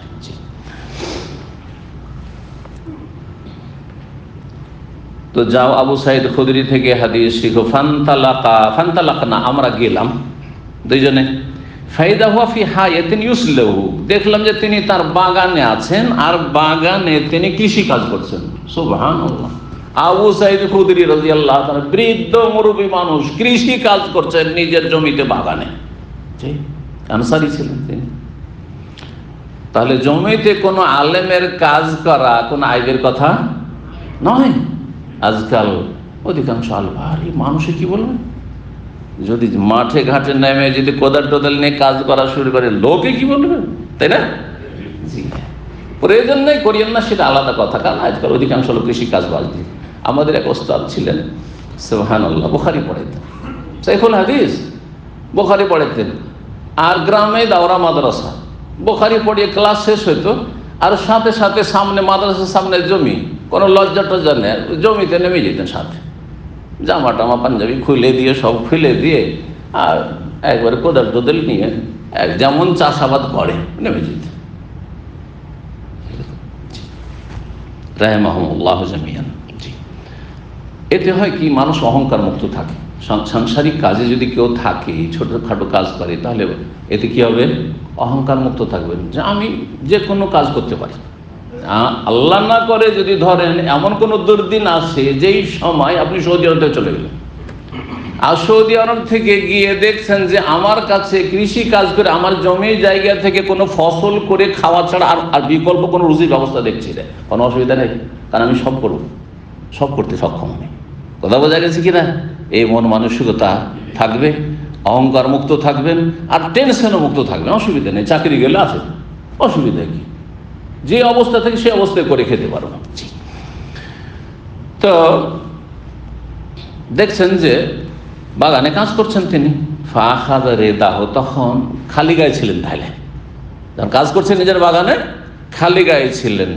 ছাত্র গিয়েছে, দুইজন তাবেঈ এলেম শিখার জন্য, আর রাসূলুল্লাহ হাদিস শোনাবো, সুতরাং তিনি তার চাদরটা নিলেন, ফাহাতাবার, সেটা শরীরে জড়িয়ে দিলেন, চাদরটা পরে নিলেন। সুম্মা আনসা ইউহাদ্দিসুনা, তারপর আমাদেরকে হাদিস বর্ণনা করতে লাগলেন। আনসা মানে লাগলেন, আনসা ইউহাদ্দিসুনা মানে বাদা ইউহাদ্দিসুনা, আমাদেরকে হাদিস শোনাতে লাগলেন। হাত্তা তাআলা যিকরে বিনাইল মসজিদ, হাদিস শোনাচ্ছিলেন মসজিদ নির্মাণ সম্পর্কে, মসজিদ নববীর নির্মাণের ইতিহাস সম্পর্কে। ফাকালা, বললেন, কন্না নাহমেলু লাবেনাতান লাবেনাতান, আমরা মসজিদে নবী নির্মাণ করছিলাম রাসূলুল্লাহ সাল্লাল্লাহু আলাইহি ওয়াসাল্লামের জামানায়, আর এক একটি করে মাটির তৈরি করা ইট নিয়ে এসে দিচ্ছিলাম। লাবেনা লাবেনা, একটা করে ইট। তো আমাদের দেশের মতো ছোট ইট নাকি, কিন্তু এখানকার ইট, আর তখনকার আরো বড় হয়তো, এখনকার এমনিও এখানকার ইটগুলি বড়, আর তারপরে তখন আরো বড় করে তৈরি করা হইতো। যেমন আমাদের দেশে আগে দেওয়াল ঘরগুলো তৈরি হইতো না, গাড়া করে, তো বড় বড় করে চাপ উঠিয়ে দেওয়াল তৈরি করতো মানুষরা। ও আম্মার, কিন্তু আম্মার বিন ইয়াসির রাদিয়াল্লাহু তাআলা আনহু, সুবহানাল্লাহ, মুহাজির এবং বাপ শহীদ, মা শহীদ সুমাইয়া রাদিয়াল্লাহু তাআলা আনহা, ইয়াসির রাদিয়াল্লাহু তাআলা শহীদ, দুইজনে শহীদ হয়েছে জালেম কাফের আবু জাহলের হাতে। আম্মার রাদিয়াল্লাহু তাআলা আনহু তিনি নিয়ে আসছেন লাবেনাতান লাবেনাতান, দুটো দুটো করে, একবারে দুটো দুটো করে নিয়ে আসছিলেন। তিনি বড় শক্তিশালী মানুষ ছিলেন, অথচ বয়স্ক মানুষ। ফারাআহুন নবী সাল্লাল্লাহু আলাইহি ওয়াসাল্লাম, নবী সাল্লাল্লাহু আলাইহি ওয়াসাল্লাম তাকে দেখলেন যে দুটো করে ইট নিয়ে আসছে মসজিদে নবী নির্মাণের জন্য। নবী সাল্লাল্লাহু আলাইহি ওয়াসাল্লাম সেখানে রয়েছেন, শরীরে উপস্থিত। ফায়ানফুযু তুরাব আনহু, দুটো ইট নেওয়ার কারণে তিনি সোজা এইভাবে ধরে রাখতে পারছেন না, ধরতে হচ্ছে, তখন পেটে লেগে যাচ্ছে, ইটগুলো এসে পেটে লেগে যাচ্ছে। তো দেখি শরীরে কি লেগেছে, ধুলো লেগেছে, ইটগুলো নিয়ে আসার জন্য শরীরে ধুলো লেগেছে। তার মানে আম্মার রাদিয়াল্লাহু তাআলা খালি গায়ে ছিলেন। তাহলে খালি গায়ে চলাফেরা করার প্রয়োজন নেই, যেখানে পরিবেশ আছে, কোনো আইবের কথা নেই, কোনো আইবের কথা নয়, প্রয়োজন নেই। কিন্তু বিনা প্রয়োজন নয়, বিনা প্রয়োজনে নয়। সৌদি আরবে এখানে খালি গায়ের পরিবেশ নেই, কিন্তু আমাদের বাঙালি ভাইরাকে দেখা যায়, আল্লাহ হিদায়াত করে, নিজের শুধু রুমের ভিতরে না, রান্না বান্না করে কিচেনে 4-5 জন করছে, একেবারে খালি গায়ে, শুধু একটা লুঙ্গি শরীফ আছে। হাসছেন কেন লুঙ্গি শরীফ বলাতে? যদি মাজার শরীফ, যেখানে শিরিক হচ্ছে সেটা মাজার শরীফ হয়, বাগদাদ শরীফ হয়, আজমির শরীফ যদি হয়, টঙ্গী শরীফ হয়, তো লুঙ্গি শরীফ হইতে কি আপনার ইজ্জত ঢাকছে, কথা বোঝা গেছে? ইজ্জত ঢাকছে। মাজার কি দিচ্ছে আপনাকে? কিছু দিতে পারে না, দিতে পারে? কিছু দিতে পারে না। ভারতের বেরেলিরা বেরেলভি শরীফ বলে, যেখানে আহমদ রেজা খান বেরেলভির জন্ম, সেটা কি বলে জানেন? বেরেলি শরীফ। অথচ সেখানে শতকরা 80 জন এখন হিন্দু বাস করে, 20 জন হবে হয়তো মুসলিম। সেটা যদি বেরেলি শরীফ হইতে পারে, তো আপনার লুঙ্গি শরীফ, জামা শরীফ কেন হবে না? জি, সব শরীফ। তো নবী সাল্লাল্লাহু আলাইহি ওয়াসাল্লাম দেখলেন যে ধুলো লেগে আছে তার গায়ে। ফায়ানফুযু তুরাব আনহু, তার শরীর থেকে ধুলোগুলো ঝেড়ে দিচ্ছে নবী সাল্লাল্লাহু আলাইহি ওয়াসাল্লাম রাহমাতুল আলামিন। সাহাবীর শরীর থেকে কি করে দিচ্ছেন? ধুলো ঝাড়ছে। ওয়াকুল, আর বলছেন, ওয়াইহা আম্মার, হাই আম্মার। ওয়াইহা মানে হাই, ওয়াইহা মানে হচ্ছে হাই। জি, আফসোস করে মানুষ বলে, হাই আম্মার, তাকতুলুহুল ফিয়াতুল বাগিয়াহ, বিদ্রোহী দলটি তাকে হত্যা করবে। এমন এক সময় আসবে যে সময় একটি বিদ্রোহী দল বেরোবে, যে বিদ্রোহী দল আম্মার রাদিয়াল্লাহু তাআলা আনহুকে শহীদ করবে, হত্যা করবে। ইয়াদউহুম ইলাল জান্নাহ, আম্মার তাদেরকে জান্নাতের দিকে আহ্বান করবে। ওয়া ইয়াদউনাহু ইলান নার, কিন্তু সেই বিদ্রোহী দলটি তাকে জাহান্নামের দিকে ডাক দেবে। আল্লাহু আকবার। কালা ইয়াকুলু আম্মার, আম্মার রাদিয়াল্লাহু তাআলা আনহু এই কথা শুনে ভবিষ্যৎবাণী রাসূলুল্লাহ সাল্লাল্লাহু আলাইহি ওয়াসাল্লাম করলেন, মুজিজা, এটি হচ্ছে অলৌকিকত্ব। আল্লাহ জানিয়ে দিয়েছেন যে এমন একটা সময় আসবে যখন মুসলিমদের মাঝে ফিতনা হবে, আর যেই ফিতনায় জড়িয়ে যাবে, আর যার ফলে একদল বিদ্রোহের ঘোষণা করবে, আনুগত্য করবে না খলিফায়ে রাশেদের খলিফার, আর তারা নিজের যুক্তিকে প্রাধান্য দিতে যাবে, যদিও সেটি তাদের ইজতিহাদি ভুল ছিল। আমরা ঈমান ইয়াকিন রাখি যে ইজতিহাদি ভুল ছিল, আর ইজতিহাদ করে মানুষের যদি ইজতিহাদের যোগ্যতা থাকে আর ইজতিহাদ করে তারপর যদি ভুল সিদ্ধান্তেও উপনীত হয় বা ভুল কাজ করে, ভুল ফতোয়া দিয়ে দেয় অথচ ইলমি যোগ্যতা আছে, ভুল সিদ্ধান্ত নেই অথচ সিদ্ধান্ত নেওয়ার মতো যোগ্যতা কোনো শাসকের বা নেতার আছে, তাহলে সে গুনাহগার হবে না, কারণ ইচ্ছা করে সে অন্যায় কাজ করে, ইচ্ছা করে সে অন্যায় কাজ করেনি। এটা হচ্ছে ইজতিহাদি ভুল আর গায়রে ইজতিহাদি ভুলে পার্থক্য। গায়রে ইজতিহাদি হচ্ছে অযোগ্য লোক, অযোগ্য লোক যতটুকু জ্ঞান নেই ততটুকু করতে যাওয়া, সেই জন্য ভুল করেছে, তাহলে সে গুনাহগার অবশ্যই। হ্যাঁ, আপনাদের সাধারণ মানুষ যারা কোরআন হাদিস সরাসরি অর্থ বুঝেন না, তাফসীরও বুঝেন না, আর কিছুটা সামান্য অর্থ বুঝলেও সবগুলি হাদিস আপনার সামনেও নজরেও নেই, আয়াতও সামনেও নেই যে আপনি একটি মাসলা সম্পর্কে সিদ্ধান্ত আপনি নিতে পারবেন অথবা স্টাডি করার মতো এরকম যোগ্যতা আছে, আর ফতোয়া দেওয়া শুরু করেছে ইচ্ছা মতো স্বাধীন চেতা হয়ে ফতোয়া দিচ্ছেন, আপনি চলবে? তাহলে আপনি মুজতাহিদ না, অযোগ্য, সুতরাং আপনি গুনাহগার হবেন। ভুল হলে তো অবশ্যই গুনাহগার। এমনকি ওলামারা বলেছেন যে অযোগ্য ব্যক্তির ফতোয়াটাও গুনাহের কাজ, অযোগ্য ব্যক্তির ফতোয়া দেওয়া গুনাহগার। তবে কি করবে অযোগ্য ব্যক্তি? সাধারণ জনগণ যেই ফতোয়া কোনো ভালো আলেমের কাছ থেকে শিখেছে, শুনেছে অথবা পড়েছে, সেটা যদি ঠিকভাবে সংরক্ষণ করে হুবহু বলতে পারে, নকল করবে। সে মুফতি নয়, সে নাকেলে ফতোয়া, সে নাকেলে ফতোয়া, ফতোয়া নকলকারী। ফতোয়া নকল করাই বাধা নেই, কিন্তু নকল করতে কি যেন বিকৃতি না ঘটান, ঠিকভাবে যেন সেটা আদায় করতে পারেন। জি, তো বলেন আফসুস, আক্ষেপ, আম্মা তাকতুল হুল ফিয়াতুল বাগিয়া, সেই বিদ্রোহী দলটি তাকে হত্যা করবে। ইয়াদুহুম ইলা জান্নাহ, আম্মা তাদেরকে ডাকবে জান্নাতের দিকে। ওয়া ইয়াদুনাহু ইলান নার, কিন্তু তারা ডাকবে আম্মারকে যে না আমাদের সাথে এসো, জাহান্নামের দিকে ডাকবে। কালা ইয়াকুল আম্মার, আম্মার তখন বলেন আউযু বিল্লাহি মিনাল ফিতান, সমস্ত ফিতনা থেকে আল্লাহর কাছে আশ্রয় গ্রহণ করছি, আল্লাহর কাছে আশ্রয় গ্রহণ করছি। আউযু বিল্লাহি মিনাল ফিতান, আল্লাহুম্মা ইন্নী আউযু বিকা মিনাল ফিতানি মা যাহারা মিনহা ওয়া বাতান। এই দোয়াটা মুখস্থ করে, প্রকাশ্য হোক গোপনে হোক, মানে আশেপাশে ফিতনা আছে বুঝি, যাকে আমি নিজের মনে করছি সেই ফিতনা, হ্যাঁ, যাকে আমি নিজের মনে করছি বা যেটা আমার জন্য ভালোবাসছি সেটা হচ্ছে ফিতনা। কে পয়সাকে ভালোবাসেন না? সবাই পয়সাকে ভালোবাসেন, তাই না? যদি 1 লাখ টাকা দেবো, ভাই এত টাকা নেবো না, বালা মুসিবত কেউ আছে পৃথিবীতে খুঁজে পাওয়া যাবে? যেমন 1 লক্ষ না, 1 কোটি রিয়াল তোমাকে দেওয়া হবে। কেউ বলছেন না না না আমি পারবো না, সামলাতে পারবো না, পৃথিবীতে খুঁজে পাওয়া যাবে? পাওয়া যাবে না। আরো চাই, আরো চাই, হালিম মাজিদ। জি, এটা হচ্ছে মানুষের স্বভাব। কিন্তু অধিকাংশ মানুষের জন্য পয়সা হচ্ছে ফিতনা। নবী সাল্লাল্লাহু আলাইহি ওয়াসাল্লাম লিকুল্লি উম্মাতিন ফিতনা, প্রত্যেক উম্মতের এক এক ফিতনা রয়েছে। বনি ইসরায়েলের ফিতনা ছিল নারীর ফিতনা, আর ও ফিতনাতু উম্মতি, আমার উম্মতের ফিতনা হচ্ছে আল মাল, পয়সা। পয়সার দেখেন না কত দুর্নীতি, কত দুর্নীতি আর কত খুনের ঘটনা, সব পয়সার জন্য, অধিকাংশ পয়সার জন্য। দুনিয়ায় যত খুনের ঘটনা হচ্ছে হয় পয়সার জন্য, আর না হলে নারীর জন্য। এই দুটো কারণে। ইল্লা মাশাআল্লাহ এর ব্যতিক্রম গদির জন্য, ওটাও পয়সার জন্য। কেন গদিতে যে লাভ কি? গদি থেকে নিজের পকেট থেকে যদি খরচ করা লাগতো, কেউ গদিতে যেতে চাইতো না। কেন গদিতে গেলেই তো টাকা, গদিতে বেশি দিন যাওয়া লাগে না, 5টা বছর আসলেই তো কাজ হয়ে গেল, গরিব আমির হয়ে যাচ্ছে, তাই না? গোটা বংশ চাকরি পেয়ে যাচ্ছে। জি, আল্লাহ হেফাজত করুন। তো আম্মার রাদিয়াল্লাহু তাআলা আনহু সম্পর্কে ভবিষ্যৎবাণী করলেন কে? রাসূলুল্লাহ। এটি নবী সাল্লাল্লাহু আলাইহি ওয়াসাল্লাম মুজিজা। ভবিষ্যৎবাণী করার পর অনেক দিন পর নবী সাল্লাল্লাহু ভবিষ্যৎবাণী করেছেন মসজিদ নববী নির্মাণের সময়। নির্মাণের সময় মসজিদ নববী না হয়েছে প্রথম হিজরিতে, তাহলে 10 বছর গেল ওইদিকে। আর আলী রাদিয়াল্লাহু তাআলা আনহু যখন খলিফা হলেন, তখন মুআবিয়া রাদিয়াল্লাহু তাআলা আনহু গভর্নর ছিলেন, আমির ছিলেন কোথাকার? দামেস্কের, শাম দেশের। তাকে বললেন যে সমস্ত যে মুসলিম এলাকা, সমস্ত মুসলিম শহরগুলির যারা আমির ওমারা, তারা সবাই বায়াত করলো, শপথ করলো খলিফার সাথে বায়াত করা ফরজ, তুমি বায়াত করো।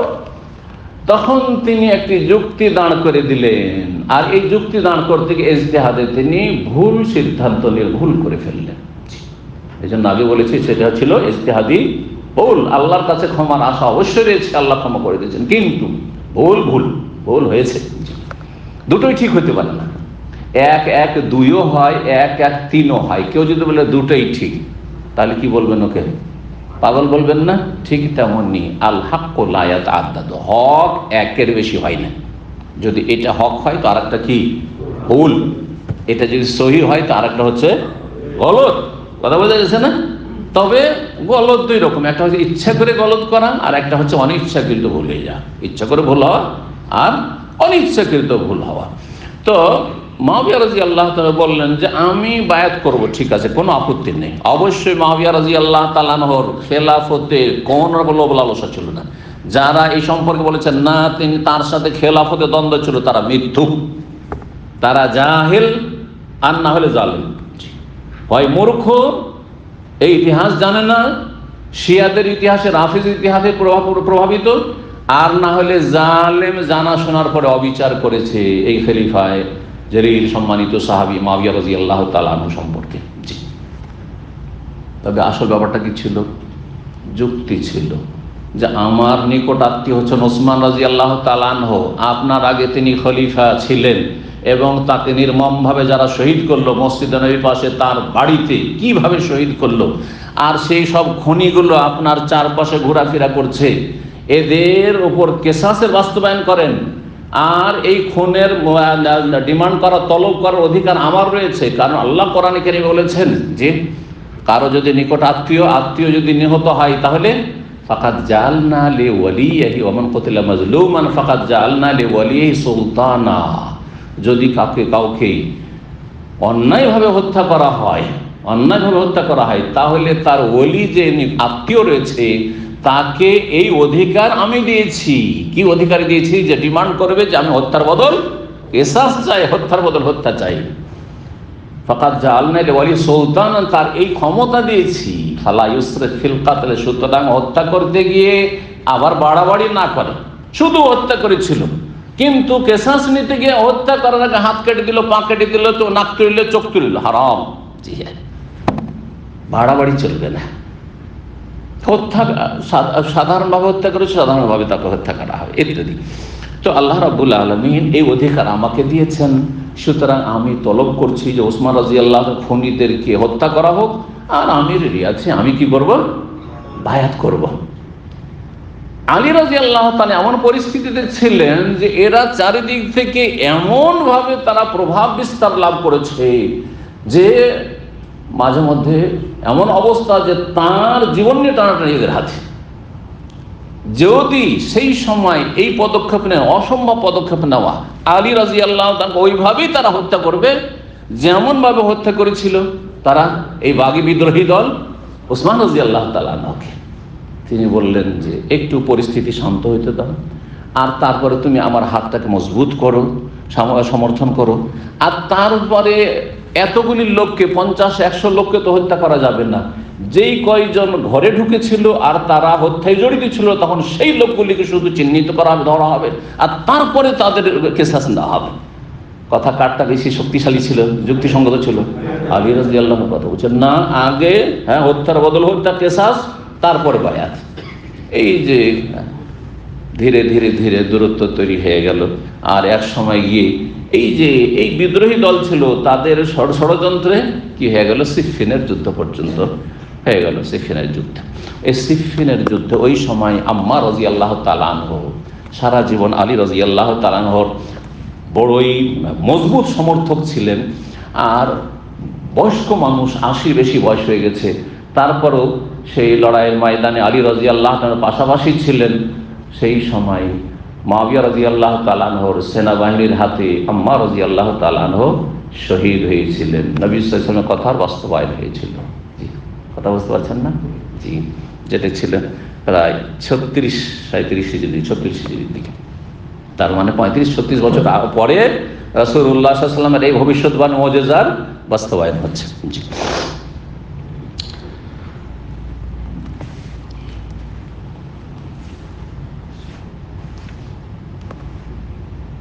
মসজিদ নির্মাণ সম্পর্কে আরো হাদিস চলে আসছে, তবে আমরা এখানে মসজিদ নববীর যে সম্প্রসারণ অথবা তাতে যে আপনার পুনর্নির্মাণ এই সম্পর্কে সংক্ষিপ্ত আলোচনা করি। খোলাফায়ে রাশিদিন জামানায় যা হয়েছিল, নবী করিম সাল্লাল্লাহু আলাইহি ওয়াসাল্লাম মসজিদ নির্মাণ করলেন প্রথম মদিনা যাওয়ার পরে পরে। এ সম্পর্কে এর আগে শুনেছেন। প্রথম গিয়ে কি করলেন, সেই জায়গাটি খরিদ করলেন, আর তারপরে সেখানে মসজিদ নির্মাণ করলেন। তারপরে দ্বাদশ হিজরিতে 12 হিজরিতে আবু বকর সিদ্দিক রাদিয়াল্লাহু তাআলা আনহু মসজিদের কিছু সংস্কার করলেন।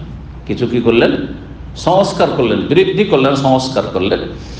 আর সেই পুরনো যে খুঁটিগুলি ছিল সেই খুঁটিগুলি পরিবর্তন করে দিলেন। ওয়ালাম ইয়াজিদ ফিহি শাইআন, কোনো কিছু বৃদ্ধি করলেন না। এটা ছিল কোন হিজরির কথা? 12 হিজরির কথা।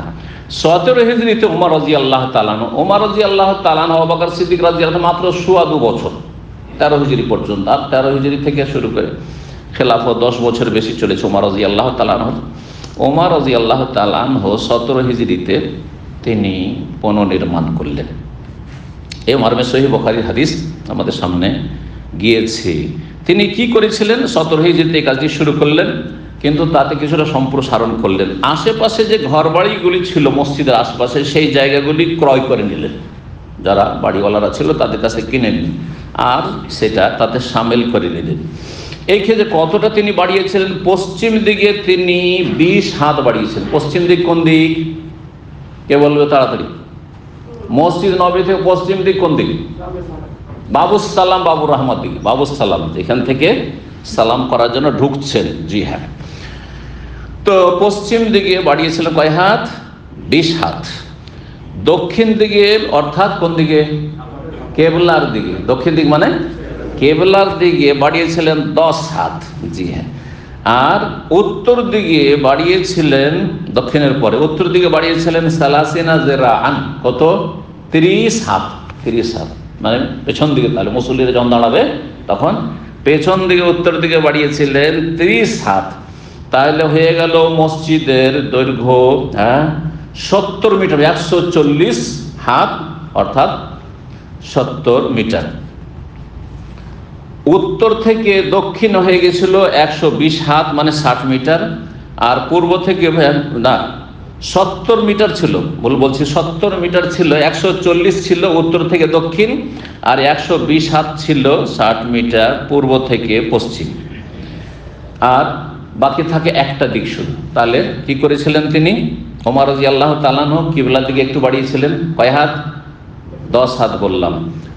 বাবুস সালামের দিকে কতটা বাড়িয়েছিল? উত্তর দিকে 20 হাত বাড়িয়েছিলেন। আর 30 হাত বাড়িয়েছিলেন কোন দিকে?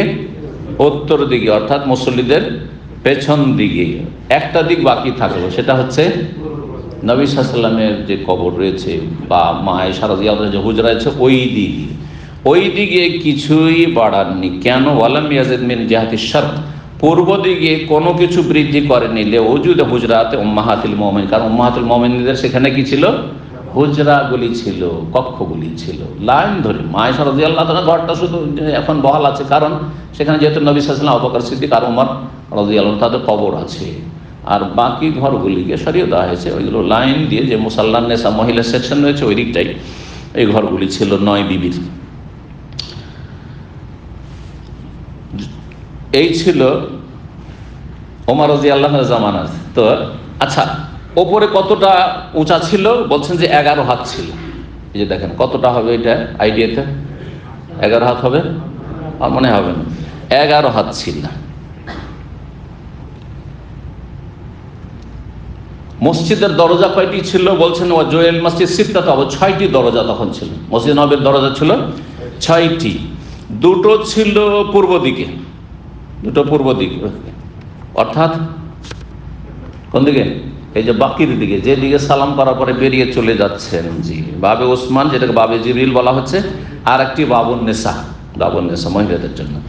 দুটো দরজা ছিল পশ্চিম দিকে। পশ্চিম দিক কোন দিক? বাবুস সালামের দিকে। একটি তো বাবুস সালাম আর একটি বাবুর রাহমা। প্রথম বাবুর রাহমাটাই ছিল, কারণ মসজিদ তো সামনের দিকে ছিল না, বাবুস সালামের দিকে তার মসজিদ ছিল না।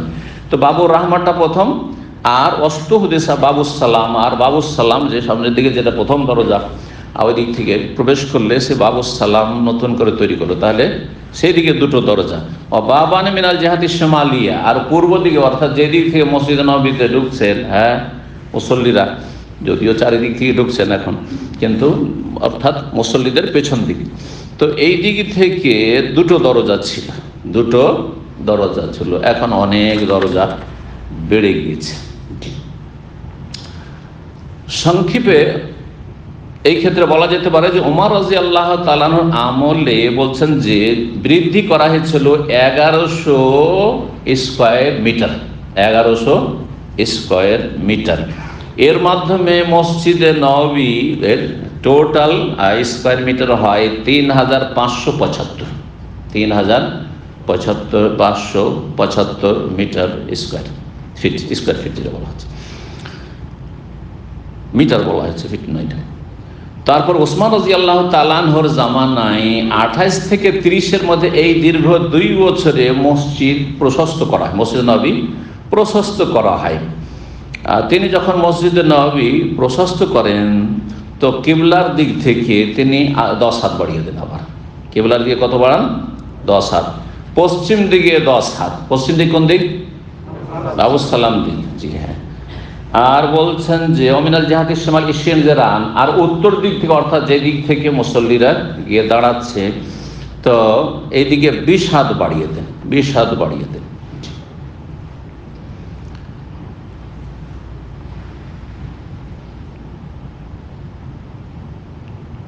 তারপরে বাকি থাকে আর একটা দিক, কোনটা দিক সেটা? নবী সাল্লাল্লাহু আলাইহি ওয়াসাল্লামের যে বিবিগণ উম্মাহাতুল মুমিনিন সেই দিকে যে কক্ষগুলি ছিল সেই দিকে, ওই দিকে তিনি ওই অবস্থায় রেখে দেন, কারণ সেই দিকে যেহেতু নবী সাল্লাল্লাহু আলাইহি ওয়াসাল্লামের কবর রয়েছে এবং সেই দিকে উম্মাহাতুল মুমিনিন তখন অধিকাংশ বেঁচে আছেন, তাদের হুজরাগুলি রয়েছে। তারপরে বলছেন যে এই মসজিদের যে বাড়ানো আসবাহতুল মিনাস শিমাল এলার জন্য উত্তর থেকে দক্ষিণ 170 হাত হয়ে যায়, অর্থাৎ 85 মিটার, আর পূর্ব থেকে পশ্চিম হয়ে যায় 130 হাত, অর্থাৎ 65 মিটার। আর যেটুকু বাড়ানো হয়েছিল ওসমান রাদিয়াল্লাহু তাআলা জামানায় তার পরিমাণ হচ্ছে 496 মিটার মুরাব্বা, মানে স্কয়ার মিটার। জি, মসজিদ ওসমান রাদিয়াল্লাহু যখন নির্মাণ করলেন বড় মজবুত করে তৈরি করেছেন, যার ফলে ওসমান রাদিয়াল্লাহু তাআলা আনহুর তৈরির জামান হচ্ছে 28 থেকে 30 হিজরি। 30 হিজরি থেকে শুরু করে 88 হিজরি পর্যন্ত আর যে শাসকরা এসেছেন, এর মাঝখানে আলী আসলেন 4-5 বছরের জন্য রাদিয়াল্লাহু আনহু, তার মুয়াবিয়া রাদিয়াল্লাহু তাআলা কত বছর? 20 বছর, তারপর ইয়াজিদ, তারপরে আরো সব। কিন্তু আর কোন রকমের কাজ করা লাগেনি। 88 হিজরিতে বাদশাহ ওয়ালিদের জামানায় তাতে সম্প্রসারণ ঘটানো হয়। জি, যাই হোক, তারপরে আমরা এখন হাদিসের দিকে ফিরে আসি। 64 নম্বর অধ্যায় বলছে বাবুল ইস্তিআনাত বিন নাজ্জার ওয়া সুন্নাহ ফি আওয়াদিল মিম্বার ওয়াল মসজিদ। এই অধ্যায় হচ্ছে সাহায্য নেওয়া মসজিদ অথবা মেম্বার তৈরির ক্ষেত্রে কর্মচারী দ্বারা বা মিস্ত্রি দ্বারা। বলছে বাবুল ইস্তিআনাত বিন নাজ্জার, কাঠ মিস্ত্রি। নাজ্জার বলা কাকে? সুতার মিস্ত্রি বা কাঠ মিস্ত্রির কাছে সাহায্য নেওয়া। অসন্না কারিগর বা মিস্ত্রির কাছে সাহায্য নেওয়া। ফি আওয়াদিল মেম্বার, মেম্বার তৈরি করার জন্য। আওয়াদ উদের বহু বচন, মানে হচ্ছে মেম্বারের কাঠ, অর্থাৎ মেম্বারের আসল হচ্ছে কাঠ দিয়েই তৈরি, যেহেতু নবী সাল্লাল্লাহু আলাইহি ওয়াসাল্লাম জামানা হয়েছে। কিন্তু জরুরি নয় যে কিয়ামত পর্যন্ত কাঠ দিয়ে রাখতে হবে। কোথাও যদি সিমেন্টেড করে সেটা উদ্দেশ্য হচ্ছে উঁচা জায়গা থেকে খুতবা দেওয়া। এই ক্ষেত্রে একটু বাড়াবাড়ি আমাদের দেশে আছে যে না, যেহেতু নবী সাল্লাল্লাহু আলাইহি ওয়াসাল্লামের মেম্বার ছিল কাঠের, তাই কাঠেরই হইতে হবে। তারপরে নবী সাল্লাল্লাহু আলাইহি ওয়াসাল্লামের মেম্বারে যেহেতু 3 সিঁড়ি ছিল, শুধু 3টেই হইতে হবে, তার বেশি বাড়ানো যাবে না, এমনটা আসলে নয়। এই ক্ষেত্রে খানিকটা আমাদের সমাজে বাড়াবাড়ি রয়েছে। তবে 3টে দিয়ে যদি যথেষ্ট হয়ে যায় 3 সিঁড়িতে, তাহলে ঠিক আছে। আর কাঠের যুগে থাকে, যদি থাকে না আর কাঠ চলে তো ঠিক আছে, কিন্তু এমনটা নয় যে না কাঠ ছিল তো কাঠই রাখতে হবে। তাহলে নবী সাল্লাল্লাহু আলাইহি ওয়াসাল্লামের মেম্বার ছিল ঝাউ গাছের, তাহলে ঝাউ গাছ খুঁজতে হবে, ঝাউ কাঠ খুঁজতে হবে নাকি? তো 848 কি বলছে নম্বর হাদিসে বলছেন সাহাল বিন সাদ রাদিয়াল্লাহু তাআলা আনহু ক্বালা বাসা রাসূলুল্লাহ সাল্লাল্লাহু আলাইহি ওয়াসাল্লাম ইলা ইমরাতিন। রাসূলুল্লাহ সাল্লাল্লাহু আলাইহি ওয়াসাল্লাম জনৈক মহিলার কাছে পাঠালেন। কেন? ওই মহিলার একটি দাস ছিল, গোলাম, সে ছিল ছুতার মিস্ত্রি, কাঠ মিস্ত্রি। তার কাছে পাঠালেন আনমুরি গোলামাকিন নাজ্জার, তোমার যে ছুতার মিস্ত্রি গোলাম রয়েছে, কীটদাস রয়েছে, তাকে তুমি নির্দেশ দাও ইয়ামালি আওয়াদান, আমার জন্য কয়েক সিঁড়ি বিশিষ্ট কিসের কাঠের কি তৈরি করে দেবে, মেম্বার তৈরি করে দেবে। আওয়াদ এখানে ভাব অর্থ হচ্ছে মেম্বার তৈরি করে দেবে। আজলেসু আলাইহিন্না, যার উপর আমি বসবো এবং খুতবা দেব। উদ্দেশ্য হচ্ছে উঁচা জায়গা থেকে দিনই আলোচনা করা, যেটাকে আজকাল স্টেজের আকার দিয়েছে। শুধু খুতবার ক্ষেত্রেই মেম্বারটা বহাল আছে যাতে করে সুন্নতের কাছাকাছি থাকা যায়। নবী সাল্লাল্লাহু আলাইহি ওয়াসাল্লাম এমনি আলোচনা করতেন জুমার খুতবা ছাড়া, তো সেই আলোচনা তো মেম্বারে উঠে উঁচা জায়গা থেকে, যাতে করে লোকজনকে দেখতে এবং লোকজনের সাথে কথা বলতে, লোকজনের কথা শুনতে সুবিধা হয়। এই ছিল হাদিস। তারপরে 449 নম্বর হাদিস। এই হাদিস জাবের রাদিয়াল্লাহু তাআলা বর্ণনা করেছেন। আন্না ইমরাতান, জনৈক মহিলা বলল। আগের হাদিস রয়েছে যে ওই মহিলাকে বলে পাঠান রাসূলুল্লাহ সাল্লাল্লাহু আলাইহি ওয়াসাল্লাম, আর এখানে আছে যে ওই মহিলা নিজেই প্রস্তাব পাঠিয়েছিল। তাহলে দুটো সমন্বয় হচ্ছে যে প্রথম ওই মহিলা প্রস্তাব পাঠিয়েছিলেন, আর তারপরে রাসূলুল্লাহ সাল্লাল্লাহু আলাইহি ওয়াসাল্লাম যে ঠিক আছে, আর তারপরে যখন চাইলেন যে না মেম্বার তৈরি করবো, তখন বলে পাঠালেন। তো জনৈক মহিলা কি করেছিল, কালাত বলেছিল, ইয়া রাসূলুল্লাহ, হে আল্লাহ রাসূল, আলা আজআলু লাকা শাইআন, আপনার জন্য একটা কোন এরকম মেম্বার উঁচা জায়গা তৈরি করে দেবো কি, তাকওয়াদু আলাইহি, যার উপর আপনি খুতবা দেওয়ার সময় বসবেন, ফাইন্নালি গোলামান নাজ্জার, কারণ আমার একটি গোলাম কৃতদাস রয়েছে, ছুতার মিস্ত্রি, কাঠ মিস্ত্রি। কালা, তখন নবী সাল্লাল্লাহু আলাইহি ওয়াসাল্লাম বলেন, ইন শি'তে, যদি তুমি চাও তো করো, অসুবিধা নেই, চাও তাহলে করো। তাহলে তার আগ পর্যন্ত মেম্বার ছিল না। জি, ফাআমিলাতিল মেম্বার, তখন ওই মহিলা তার এই দাসের মাধ্যমে, মিস্ত্রির মাধ্যমে একটি মেম্বার তৈরি করে দেয়। 65 নম্বর অধ্যায় বলছেন বাবু মান বানা মসজিদান। এই অধ্যায় হচ্ছে ওই ব্যক্তির ফজিলত সম্পর্কে যে ব্যক্তি আল্লাহর মসজিদ তৈরি করবে। 450 নম্বর হাদিস। ওসমান রাদিয়াল্লাহু তাআলা আনহু থেকে শুনেছেন ওবাইদ আল খাওলানি তাবঈ কি ইয়াকুলু ইনদা কাউলিন নাস ফিহি, যখন জনগণ বেশ কিছু লোক তার সমালোচনা শুরু করে, বিদ্রোহীরা, এখানে নাস মানে এখানে বিদ্রোহী লোকেরা যখন তার সমালোচনা শুরু করলো, তখন তিনি বলেছিলেন হিনা বানা মসজিদ আর রসুল, যখন তিনি মসজিদে রাসূলুল্লাহ সাল্লাল্লাহু আলাইহি ওয়াসাল্লাম মসজিদে নববী পুনর্নির্মাণ করতে লাগলেন, তখন কিছু লোক সমালোচনা করতে শুরু করলো। তো নেতাদের সমালোচনা হবে, ভালো কাজ করলে সমালোচনা হবে, কথা বলছেন। সেই যুগে যদি সমালোচনা শুরু করে দেয়, হ্যাঁ, তাহলে আজকে সমালোচনা হইতে পারে না, আরো বেশি হবে, কারণ ত্রুটিও বেড়ে গেছে, ত্রুটি বেড়ে গেছে। তখন ত্রুটি ছিল না, তারপর ত্রুটি, কারণ যারা দেখছিল তাদের নজরে ত্রুটি। কি ওসমান রাদিয়াল্লাহু তাআলা ভাবলেন যে মসজিদে সুন্দর করে দিই, মসজিদে মজবুত করে দিই, ভালো করে তৈরি করে দিই, আর মসজিদ নির্মাণে যে ফজিলত আছে, জান্নাতে স্পেশাল আল্লাহ ঘর, ওইটা যেন আমি হাসিল করতে পারি, এই উদ্দেশ্যে তিনি মসজিদ তৈরি করতে লাগলেন। কিন্তু লোকেরা তখন বলতে লাগলো, এ কি করলো, নবী সাল্লাল্লাহু আলাইহি মসজিদের কিছু রাখলো না, অস্তিত্ব রাখলো না, সেটাকে তো একবারই শেষ করে ফেললো, এ তো সর্বনাশ করে ফেললো, শুরু করে দিল কিছু, যাদের বিদ্রোহী মনোভাব, সমাজে কিছু থাকবে। তো এই হচ্ছে অবস্থা। তখন তিনি নবী সাল্লাল্লাহু আলাইহি ওয়াসাল্লামের এই হাদিস শোনালেন, কি বলছে, ইন্নাকুম আকসারতুম, তোমরা খুব বেশি বলা বলি শুরু করে, বেশি সমালোচনা শুরু করেছো আমার। শোনো, ওয়াইনি সামিতুন নবী সাল্লাল্লাহু আলাইহি ওয়াসাল্লাম, আমি নবী সাল্লাল্লাহু আলাইহি ওয়াসাল্লামকে বলতে শুনেছি, মামবানা মসজিদান, যেই ব্যক্তি মসজিদ বানিয়ে দেবে, কালা বকর হাসিব আন্না কালা ইয়াবতাগি বি ওয়াজহাল্লাহ, যদি উদ্দেশ্য থাকে আল্লাহর সন্তুষ্টি, তাহলে মসজিদ শুধু বানাইলে হবে না, উদ্দেশ্য থাকতে হবে আল্লাহর সন্তুষ্টি, আল্লাহকে রাজি করার জন্য। এই নয় যে আমার খ্যাতি আমার দখলে থাকতে হবে, আমার আধিপত্য কায়েম থাকতে হবে, ইত্যাদি ইত্যাদি, আমার এই থাকতে হবে, আমার এই শর্ত আছে। আল্লাহ সন্তুষ্টির উদ্দেশ্য, বানাল্লাহু লাহু মিসলাহু ফিল জান্নাত, তার মতোই অনুরূপ আল্লাহ তার জন্য জান্নাতে ঘর প্যালেস তৈরি করবেন।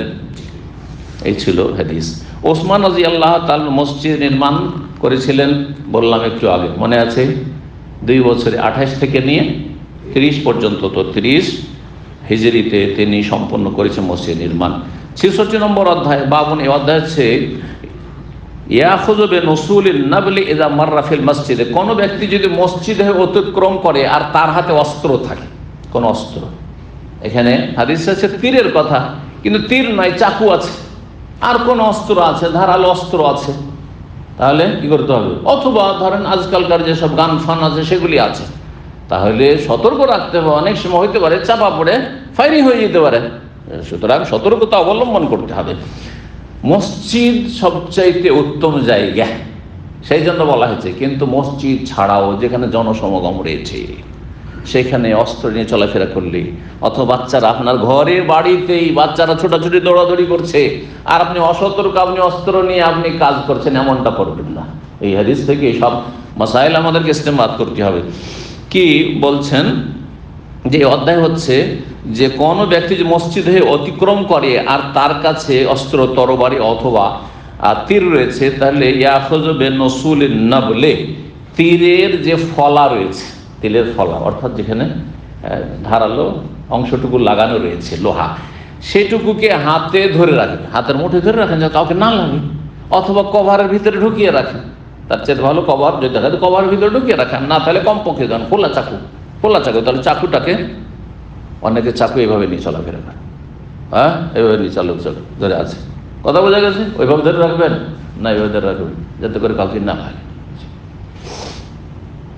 451 নম্বর হাদিস, জাবের বিন আব্দুল্লাহ রাদিয়াল্লাহু তাআলা আনহু হতে বর্ণিত, তিনি বলছেন মাররা রাজুল ফিল মসজিদি, জনৈক ব্যক্তি মসজিদ হয়ে অতিক্রম করছিল, মাহু সিহামুন, তার হাতে তীর ছিল। ফাকাল আল্লাহু, নবী সাল্লাল্লাহু আলাইহি ওয়াসাল্লাম বলেন, ফাকাল আল্লাহু রাসূলুল্লাহ, রাসূল বললেন, আমসিক বিনিসালিহা, তার ফলাটি তুমি হাতে ধারণ করো যাতে কাউকে লেগে না যায়। 67 নম্বর অধ্যায় বাবুল মরুর ফিল মসজিদ, এই অধ্যায় হচ্ছে মসজিদ হয়ে অতিক্রম করা, ওই রকমই কাছে হাদিস রয়েছে।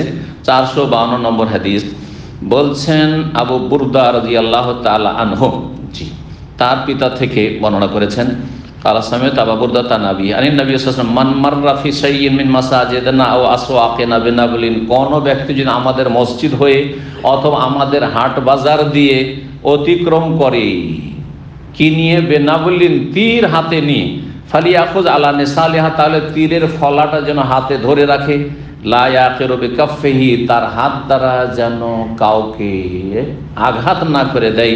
লা ইয়াকিরু বিকাফফিহি মুসলিমান, কোনো মুসলিমকেও, আর কোনো মানুষকেই নয় যে মুসলিম আর অমুসলিম, পার্থক্য রয়েছে। যেহেতু আসল হচ্ছে যে মুসলিম, নবী সাল্লাল্লাহু আলাইহি ওয়াসাল্লামের সমাজে সব মুসলিম বসবাস করছিল, কোনো ব্যক্তিকে যেন অনিচ্ছাকৃত না করে দেয়, কি আঘাত না করে দেয়, আঘাত না লেগে যায়, সেই জন্য সে সতর্কতা অবলম্বন করবে। এখানেই আজকের আলোচনা শেষ করছি। ওয়া সাল্লাল্লাহু সাল্লাম আলা নবিয়িনা মুহাম্মদ ওয়া আলা আলিহি ওয়া সাহবিহি আজমাইন।